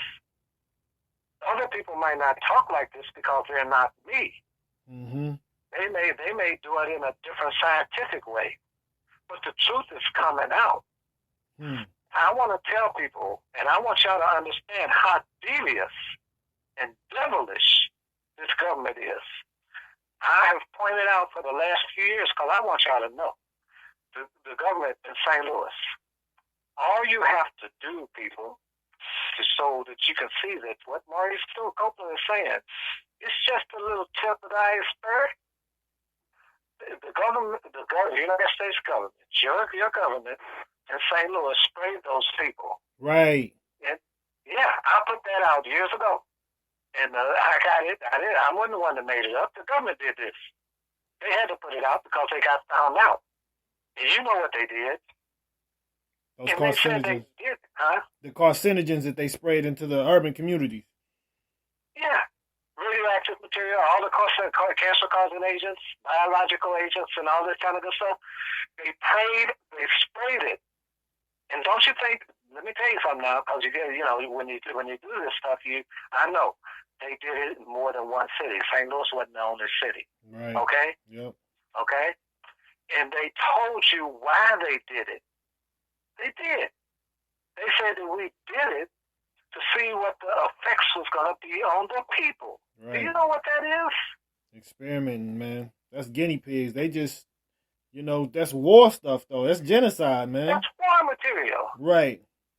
That's generational infections. That's generational stuff. This is radioactive stuff. This is what causes four-eyed kids. This is what causes brain damage. This is what causes cancer.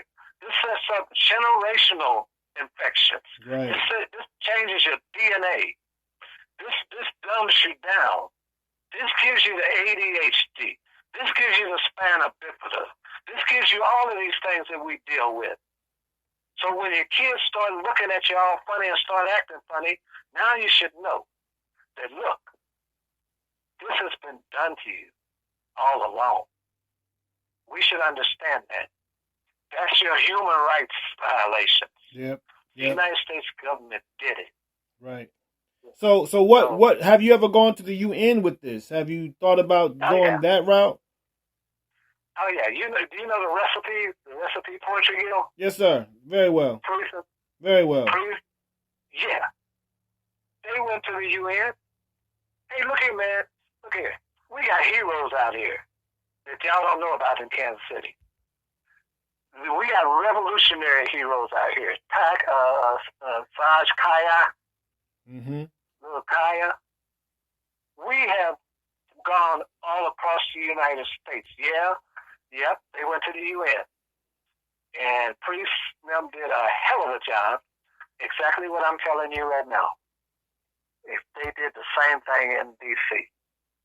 We've gone to many places, and we've carried this mantle and this lantern, this clarion call for us to get our heads together and start standing for something, and stop dealing with trivial issues and distractions that is really causing you your problems.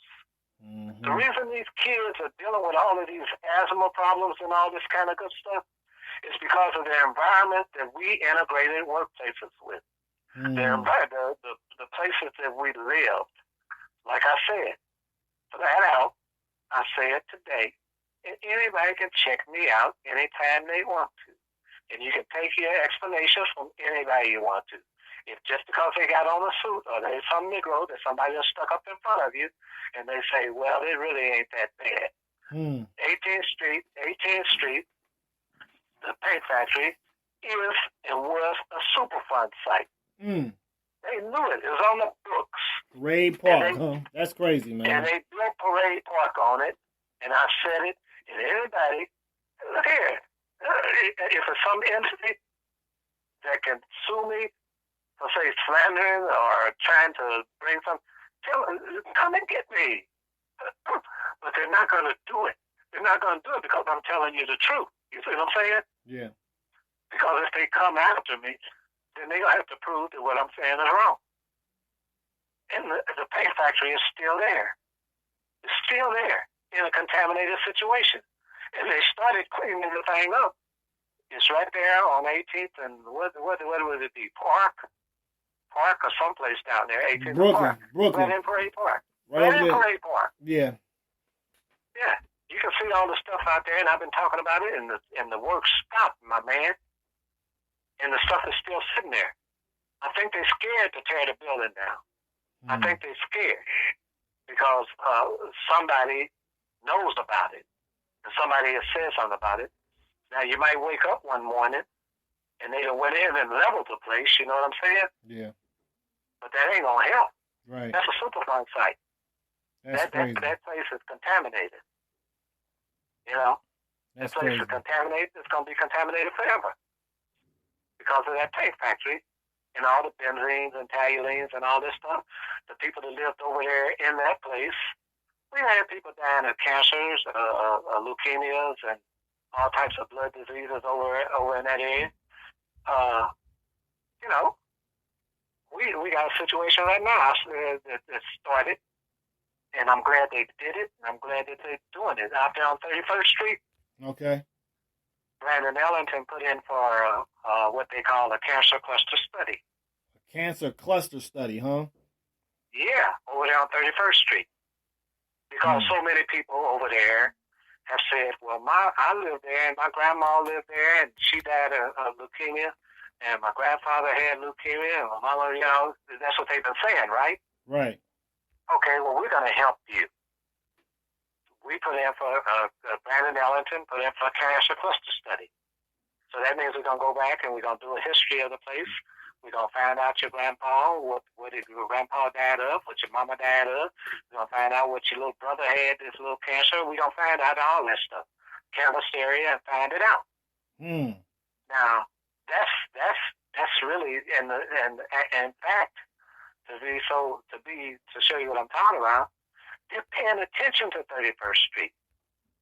The system is. The EPA is.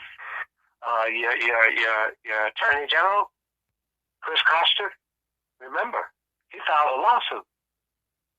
He filed a lawsuit against the company over there. So they're really paying attention to that, right?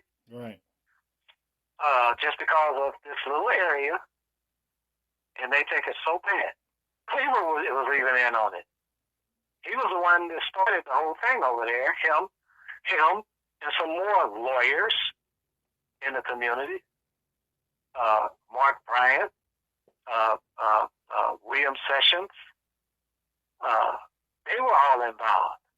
So they really paid attention. They really think this is serious, the contamination on 31st Street. Now, what are the besides 31st? Is this like on Agnes? Is it on going Jackson to Brooklyn? It's on Cleveland. It's on Cleveland. 31st in Cleveland, huh? Yeah, going back north.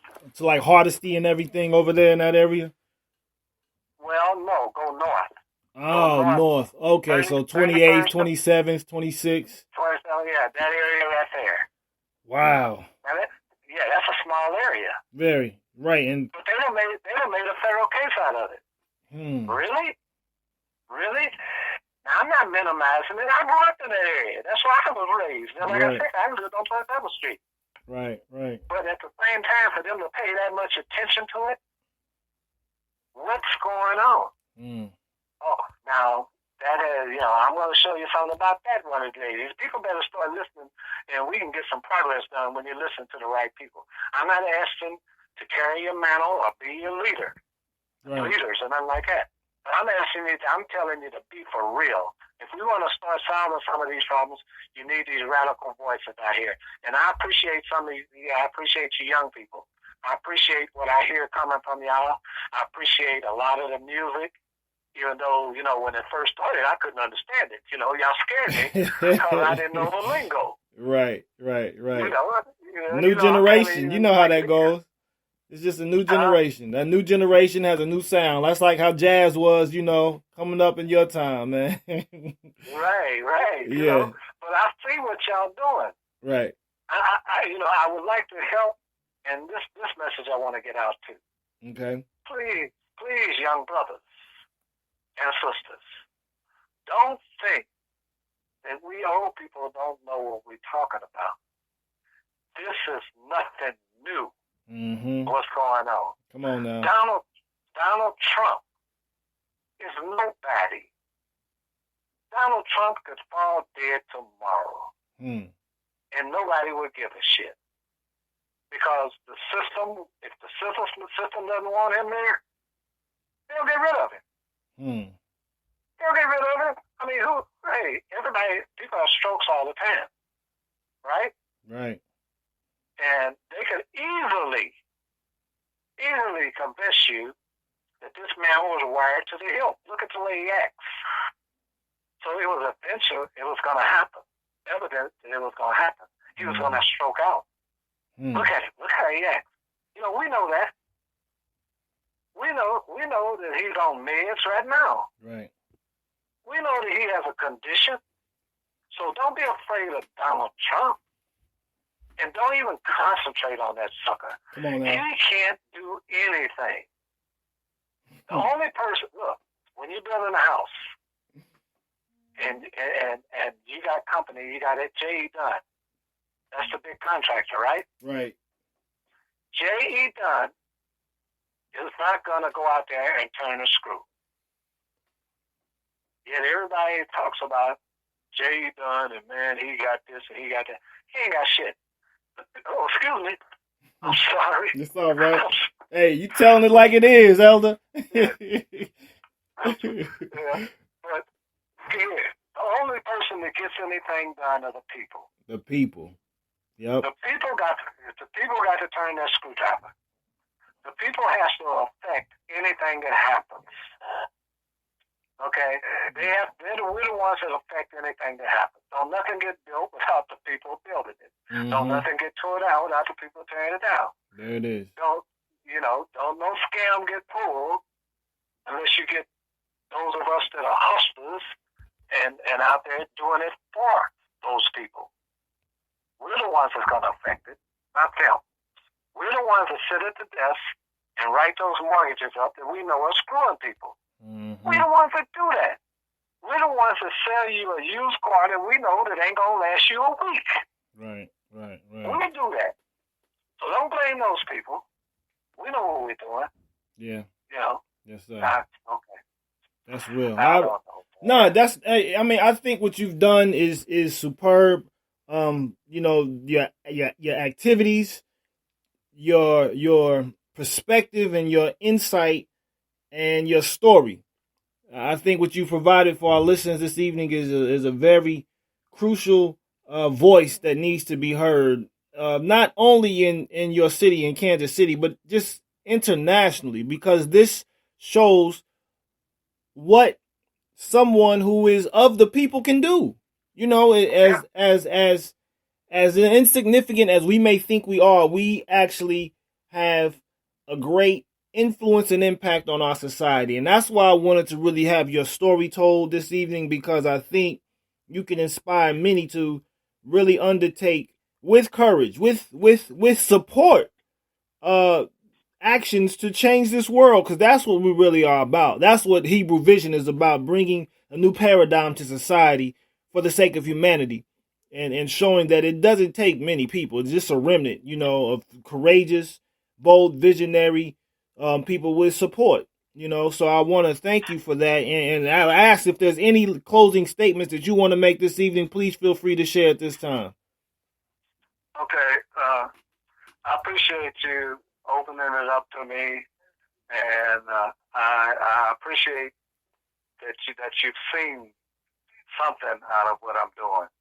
And yes, and truth be known, and people, you know, there's a lot of people out there that have benefited a lot. I'm talking about a great amount on what I've done. And what my supporters, I got supporters. I ain't the only one doing this. Right. You know, Maurice couldn't have done nothing unless I hooked myself up with like-minded people.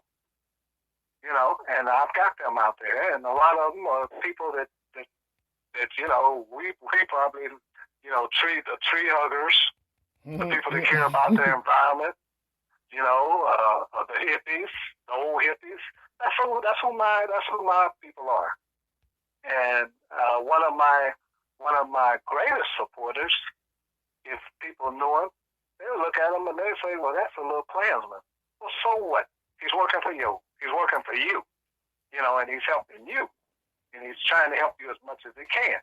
And don't look at him like that. You know? So, look, people, in order for us to get anything done, you have to get involved. You have to ally yourself with someone. Ally yourself with the Hebrew Vision people. Ally yourself with those institutions that used to be good, the NAACP, and I got bad things to say about everybody. But at the same time, go and give them some courage and make them do something. Uh-huh. Yeah. So that's all I could say is, get involved, do something. After all, man, look down at your hand, look down at your feet. You got babies, man. Mm-hmm. We got babies. We raising babies. You think? I told a real activist years ago.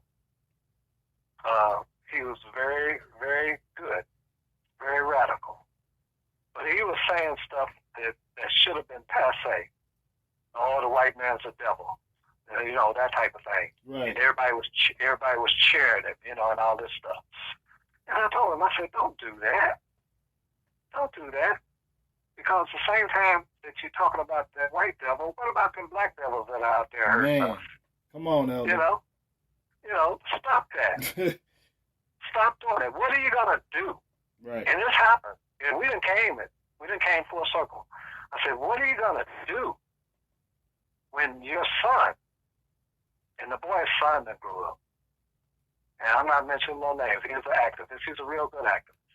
The boy's son grew up, and he's saying the same thing that his daddy was saying. Oh, that would hurt me as a father. That means I was concentrating on the wrong thing. I didn't get nothing done. I got my son retarded to the same spot that I was retarded 30 and 40 years ago. The same thing is coming out of his mouth. So I can look forward to the next 30 years, my son getting here where I am and wallowing in pity for myself because I didn't make any progress. I retarded my son. Now, he's where I was 30 years ago. Anyway, hey man, I enjoyed it, and I hope our people got something from it. I don't care what they got. I don't care if they say that I'm a loose wire open. I'm telling you the truth. You just can't handle it. I'm telling you the truth.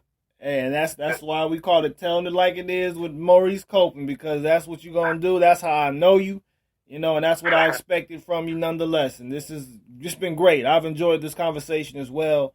I want to thank you again for being willing to come on Hebrew Vision Live and sharing your perspective and your experiences with us, Elder. All right. Well, I appreciate it, man.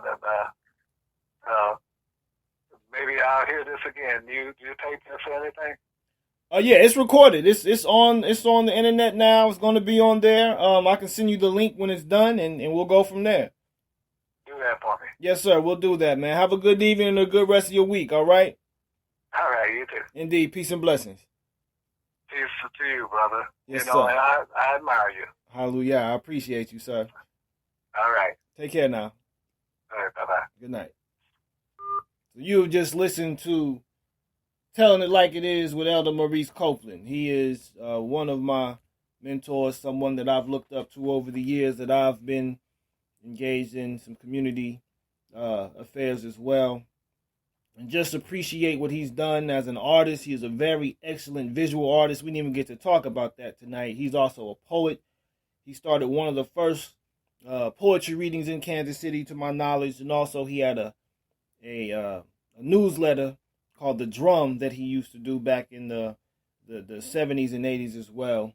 And he's just, done a lot of great things for the people in the city. And I wanted to definitely bring him on to the show and show my appreciation for him and let, our listening audience become aware of this man and what he's done for his people and just for people, period, for humanity, particularly dealing with the nuclear weapons department over here in Kansas City and the many others that are also in this country as well. So definitely want to just pay tribute to Maurice Copeland. And so we're going to go ahead and close out this evening. I want to thank you all for tuning in and listening to Hebrew Vision Live. We will be back here next week, most high willing, with another feature interview. I do believe next week we're going to be dealing with another local activist, another local organizer by the name of Joanne Farmer. She is a very dynamic woman in our city as well, with a lot of educational experiences, a lot of organizing experience, and just some insight as well, and some things that she's also engaging with right now to change these paradigms. And I think that her voice will be worthwhile listening to. So do please tune in again next week, 7 p.m. Central Standard Time here at Spreaker.com, the Hebrew Vision Live broadcast. We want to thank you all for tuning in as we will return next week. And right now, we're going to close with How We Open, with Let My People Go, by Nakia Bat Yehuda, featuring Nehemiah, Yaleach, and Mikhail Corbin Yahu. Here we go. Take it out. We're going to take it out how we brought it in. Go.